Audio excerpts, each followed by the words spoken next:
Alright, so today we're going to be making a video I've been meaning to make for a while. It's on a beadhead prince nymph, and I decided now would be the perfect time to make this video since I've been doing my nymph series, and I believe this is the third video in the series because I did the dubbing loop hare's ear and the crane fly, which you can go check those out if you want to, but basically for the series I'm just going over most of my top nymphs for fishing my waters, which obviously are going to be different from yours. You could be fishing for trout, I'm fishing for panfish, but a lot of the flies, there's a lot of overlap with what they'll go for, so I just decided I'd make this as a fairly general series, and I may do a more specified trout nymph series in the future, but for this fly I'm going to be using red thread, and I can see it looks kind of orange on the screen, but you can see there it's a red. This is 72 denier, 8/0, so a fairly universal size for tying trout and panfish flies.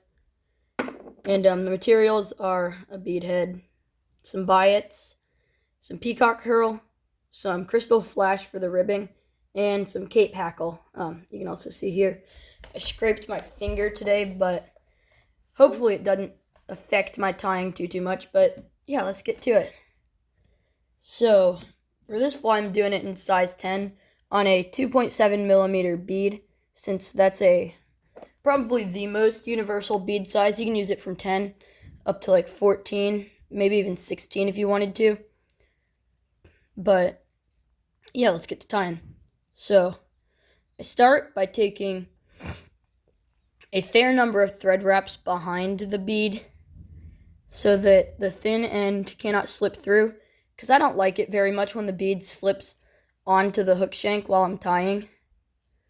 Then I'm going to take the thread base back to around where the bend of the hook starts. And from there, I'm going to trim my excess, but I am going to take it a little bit further on down the bend of the hook to give it a hot spot right there, as well as behind the bead. So just build up a little bit of thread. You don't want too much. You don't want it to distract from the profile of your fly, which is what most of the fish are going to be going for.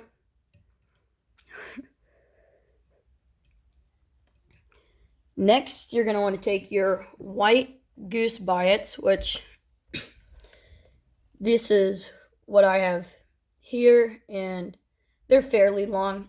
These are perfect for doing tailing material on nymphs, as opposed to turkey biots, which you're going to use more for making segmented bodies. So trim 2 off that are right next to each other. And it may be a little bit hard for you to see, but there's a very slight, just the slightest curve to these. So you're going to want to tie it in the direction of the curve. So I'm just going to position it, take a loose wrap and tighten it when it goes down. Tie down the excess. You can trim it before tying it all the way down. And take your next goose biot. Again, observe the curvature and tie it in depending on that. Tie it to about the same length if you can. You don't want your biots to be uneven, since that can distract from the profile of the fly.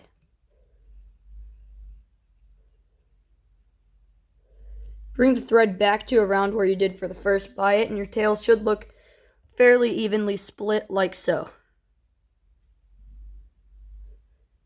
Next, take your gold crystal flash, since when you're tying on ribbing, you want to tie it on first, because the material you put down last, you want to tie down first, so it's furthest in the back.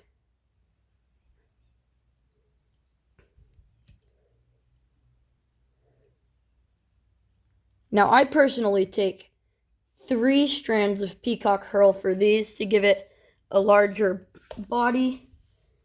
However, there is an alternative way to avoid that if you want to.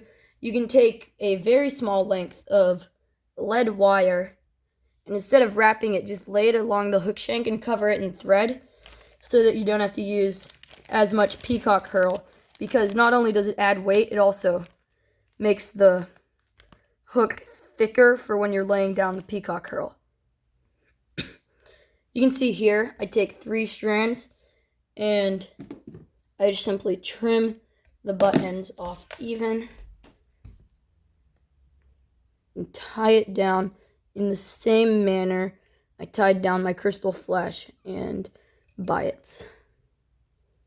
Now I bring my thread all the way to behind the bead and begin rotating my vise to build up the body.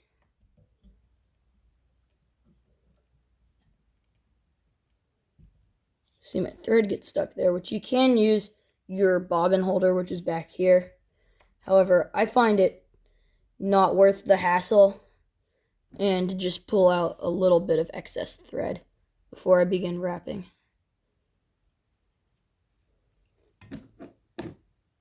Once your herl is secured to the hook shank, trim the butt ends and wrap down a little thread to make sure they're secure. Next, take your gold crystal flash and grip it at the base and stroke it back multiple times to flatten it out. Now take fairly close wraps. You can do counter wraps along your peacock herl. Tie it down in the same manner you did to your peacock herl, taking loose wraps which you tighten once it's around the material. Now we're going to go back to our biots and trim another 2 that are right next to each other so that they're the same length and width. This time you don't have to observe the curve too much. However, I personally do so that I can tie them curving upward instead of downward. It all depends on your preference which way you tie them in. I'm going to have to trim a little bit off of that, so just snip that.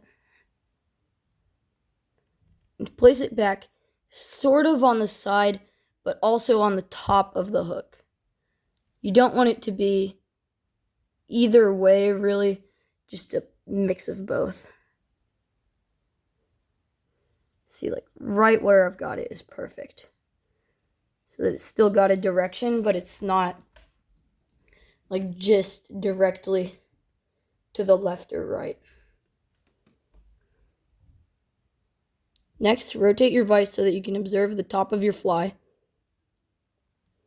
and secure your second biot. Again, I'm not really completely sure what to call this. I guess you could call it wings, but I don't know. I don't feel like wings is quite the word because this doesn't really look like an insect. This is one of those attractor nymphs that sort of looks a little bit like everything and then has the hot spots to attract the fish, which this fly was designed for trout. I'll put a little bit of information on the history of this fly in the description. And the final step is going to be to take a tape hackle and select a feather that you believe to be about the right length. You can measure out the length by pulling it back like so and measuring it against the hook to see if it goes roughly to the end of the body.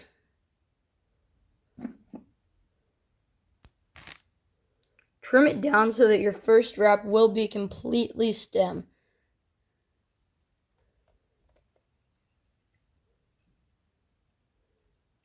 I always strip back just a teeny little bit of the hackle where I'm starting on these. And now this step isn't going to look the prettiest, but it's probably the most important to the fly. You're going to wrap your hackle, which, see, I have a softer hackle, so this is going to be easy to fix. But this is where your hackle selection matters, because mine is standing directly up as you would expect from a dry fly. However, this is a nymph, so you don't really want that. So stroke back the fibers and take a few hook wraps or thread wraps coming back. You want them to be at a relatively shallow angle.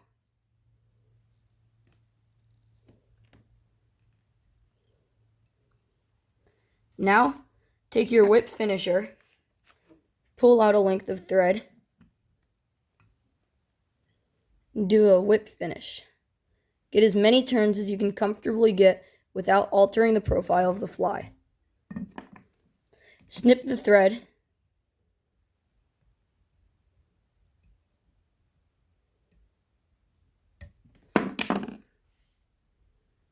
and your fly is now complete.